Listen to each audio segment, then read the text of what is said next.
Welcome, Revenites. This is the Jedi and Sith class guide for Movie Battles 2. Let's start with the saber styles. Yellow is a balanced style, the most basic of them all. Yet, it is the most adaptive style within the galaxy. It can do an aerial pass over an opponent into a descending strike from behind. Blue focuses on swift and punishing strikes to keep high pressure on your opponent. A lunge to send enemies backwards, followed by a strong backstab special move. Red is a slow but deadly approach towards your enemies. Use its violent forward strike that crashes through defense, and a single heavy arc that punishes anyone in front of it. Purple is slow but heavy striking, a piercing thrust, a spinning assault, and leaping double impact that drives straight through the target. Cyan is fast and allows you to parry swings easily against your opponent. You can upward strike into the air, returning with a second blow as you land. Staff controls space. Using it allows for wide rotational attacks, strike from behind, a forward spinning entry, a stationary rotation that becomes a wall of blades, and an aerial strike. And my personal favorite, duels. Attacks from every direction, side, front, a full spinning assault, and an aerial lunge that turns your entire body into a weapon. Now, regarding how you wield the Force will determine your playstyle. It is essential to enhance your Force jump to reach higher places and maneuver around your surroundings. Force push allows you to knock down your enemies when they are running or jumping. But beware, if they are standing still or walking, they will only be knocked backwards. Force pull works the same as force push, but you can also knock them down closer to you for an easier strike. Sometimes even pulling their weapon off their hands. Weaklings. Your force sense is critical to spot enemies around your surroundings. Depending on your sense level, you will be able to track them in a different manner. Jedi and Sith focus on different force powers. Jedis will be using force speed and mind trick, while the Sith use force grip and force lightning. Force speed allows you to move faster than your opponents. You can even lunge yourself at them in a single motion for a quick surprise strike. Mind Trick uses the Force to conceal yourself from your enemies, and they will not be able to see you, effectively being invisible to them. You can combine Mind Trick and Speed Lunge to get behind enemy lines without them noticing your presence.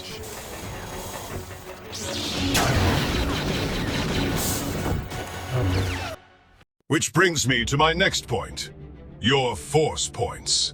Deflecting blasters, using force powers, and denying being affected by enemy force powers is determined by your force points and force block. The more force block you have, the more difficult it will be for them to use the force against you. Imagine it being an invisible shield that protects you from them. If you are ever with low force and you are running or jumping, then you are vulnerable to force powers. So make sure you put in points to protect yourself from them. The only way to surpass an enemy with high force block and force points is to force focus them.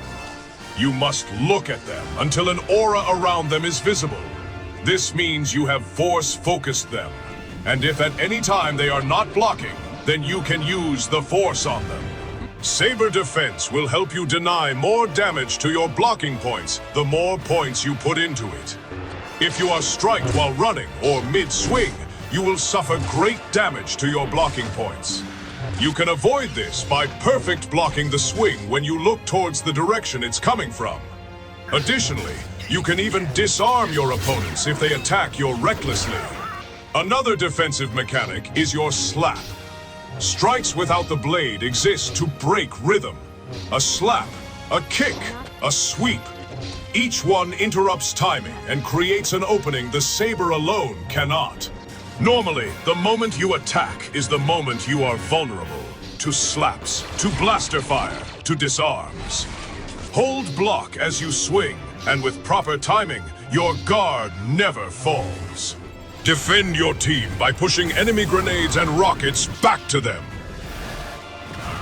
Against blaster fire, your force becomes your shield. The stronger your defense, the longer you can advance without being drained.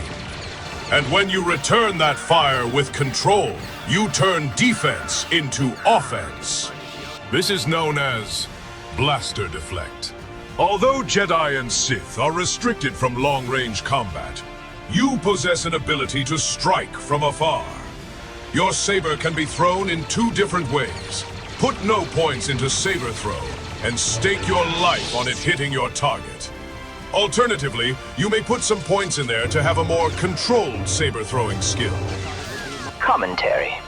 Master, if you allow me to interject, these techniques are quite educational, but observation. The dark side offers methods that are far more efficient. You are eager, as always. But even the dark side requires discipline. Understanding comes first. Force grip can be used at any time, even if your opponent is blocking. How many points you put in will determine how you choke them. Staring at them constantly, choking them in place, or dragging them to where you will them to be. A Jedi can free themselves by force pushing you away, or mind-tricking you. Force lightning is one of our greatest weapons as Sith. You can shock your enemies for a brief period, reducing their fire rate and damaging them. But you can also lightning them across if you go max power. Use your enemies as a shield while they are being choked against blaster fire. They always fall for it. The strongest use of force is known as force repulse. This can be achieved by putting away your saber and using your class special one. It will push every enemy around you, stunning them briefly on the ground, staggering them if they're blocking, or flying them into the wall for certain death. This build requires for you to have level 3 jump, push, pull, and no saber defense. If you believe you are up for the task, you can upgrade yourself to be fully force-fledged and remove your saber completely. This allows you to have from 100 force points to 150 force points. There are many more things to learn as you play along. I cannot teach you all of them in a single instance. Now go, and may the Force be with you. Instructions. Greetings, meatbags. If you enjoyed this video, make sure you are useful enough to like, comment, and subscribe. Commentary. Additionally, if you want to play Moviebattles 2, just go to the description and download the mod from the website. You will require to have the Jedi Knight Academy game from Steam, or G2A. Suggestion. For a quick and easy tutorial, visit the Jedi Knight channel. The link will be in the description below. Statement. The video is over, meatbags. Try not to embarrass yourselves in the comments. Farewell.